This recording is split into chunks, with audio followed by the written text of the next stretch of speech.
Sugar పేషెంట్స్కి మనం కామన్గా ఇచ్చే సలహా ఏంటంటే, అమ్మ మీరు వైట్ రైస్ మానేసి బ్రౌన్ రైస్కి వెళ్ళండి అంటాం. ఎందుకంటే బ్రౌన్ రైస్ యొక్క గ్లైసిమిక్ ఇండెక్స్ తక్కువ ఉంటుంది అండ్ వైట్ రైస్తో పోల్చుకుంటే షుగర్ తక్కువగా పెరుగుతుంది.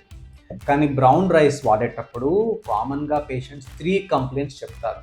మాకు అరుగుదల ప్రాబ్లం వస్తుందండి, నవలటానికి చాలా కష్టంగా ఉంటుంది, మరియు టేస్ట్ అస్సలు లేదండి అంటారు. అందుకనే చాలామంది బ్రౌన్ రైస్తో మొదలుపెట్టినప్పటికీ కూడా మళ్ళీ వైట్ రైస్కి వెళ్ళిపోతున్నారు. ఇలాంటి వాళ్ళ కోసమే మనకి బీ ఫ్యాక్ట్ రైస్ అని ఉంటుంది. ఇది తెలంగాణ స్టేట్ యూనివర్సిటీ వాళ్ళు డెవలప్ చేశారు మరియు నేషనల్ ఇన్స్టిట్యూట్ ఆఫ్ న్యూట్రిషనల్ వాళ్ళు దీన్ని సర్టిఫై కూడా చేశారు. దీని అడ్వాంటేజ్ ఏంటంటే బ్రౌన్ రైస్ లానే దీని గ్లైసిమిక్ ఇండెక్స్ కూడా తక్కువ ఉంటుంది, అరౌండ్ 50-51 ఉంటుంది. అండ్ వైట్ రైస్ లాగా ఇది మీకు టేస్టీగా కూడా ఉంటుంది. బ్రౌన్ రైస్ తో ప్రాబ్లమ్స్ ఫేస్ చేసే వాళ్ళు ఈ బీ ఫ్యాక్ రైస్ ని ట్రై చేయండి.